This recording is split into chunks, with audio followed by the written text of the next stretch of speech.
એક ખૂબ જ જરૂરી અને આપણા સૌના, મારા, તમારા અને રાજકોટ શહેરના થઈને આગેવાનથી લઈ અને એકદમ સામાન્ય માણસ સુધીના વ્યક્તિને અને એના કુટુંબને સ્પર્શતી વાત છે. એ વાત છે ખોરાકમાં ભેળસેળની. રાજકોટ મહાનગરપાલિકા ખૂબ મોટા પાયે કડક હાથે એક આની વિરુદ્ધની એન્ટી ડ્રાઈવ લેવા જઈ રહી છે.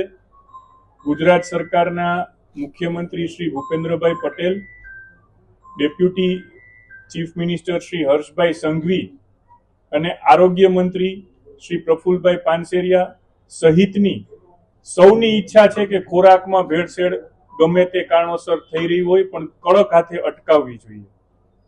અને આ ભેળસેળ એ એક નાનકડું આતંકવાદી કાવતરું જ છે.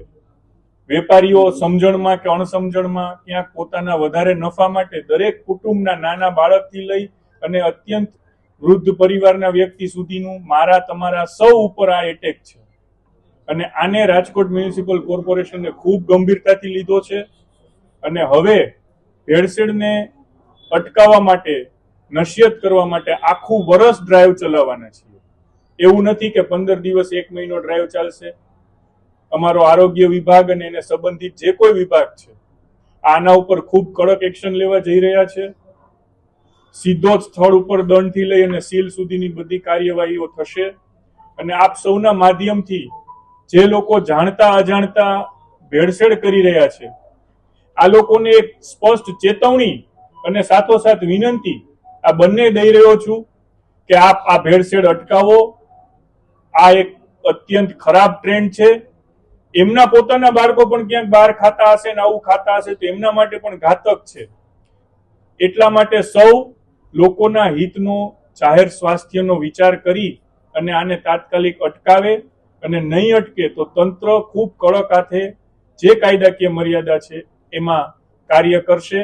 અને આના ઉપર અત્યારથી જ, આજથી જ, અબઘડીથી અમારી ઝુંબેશ ચાલુ થઈ છે. અને અમે આખું વર્ષ પર્યંત અટકાવીને એક મનમાં સંકલ્પ કરીએ છીએ કે રાજકોટના લોકોને ભેળસેળવાળા ખોરાકથી અમારે મુક્તિ અપાવી છે. ને એના માટે જે કોઈ અમારા વિભાગના દ્વારા કાર્યવાહી થશે ને અમારું પૂરું સમર્થન છે. એક ડ્રાઈવ તો અને ડ્રાઈવ કરતા આખા વર્ષની કેમ્પેઇન જ કહીએ અમે કે આખા વર્ષની કેમ્પેઇન રાજકોટ મહાનગરપાલિકા હવે શરૂ કરે.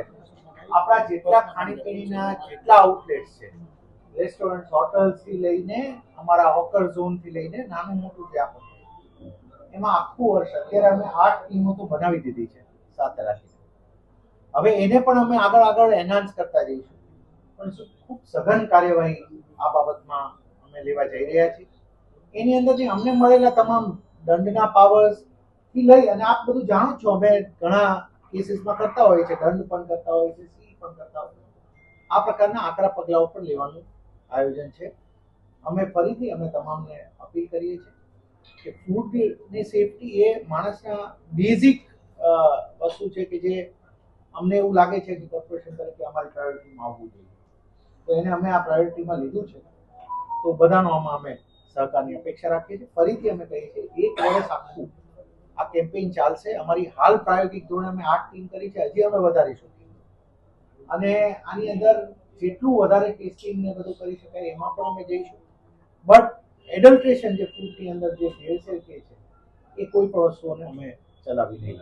તમામ પ્રકારની ફૂડ બાબતમાં જે આઉટલેટ જ્યાં લોકોને ભોજનની વ્યવસ્થા થતી હોય, જે ફૂડ વેચાતું હોય, તમામ અમે આઉટલેટને કવર આની અંદર કરી લેવાના છે. જ્યાં સુધી ટેસ્ટિંગની વાત છે, અમે આટલા બલ્કમાં પણ હવે વધારે ટેસ્ટિંગ અમારું સારી રીતે થઈ શકે એ પણ અમે એની બેકએન્ડ અમે પણ કામગીરી થોડી વધારીશું.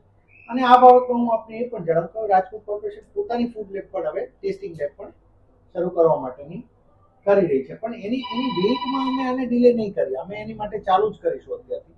અને અમે આને થોડું અમારી રીતે બેકએન્ડ વ્યવસ્થિત કરીશું તો અમને રિપોર્ટ પણ વહેલા આવી જશે.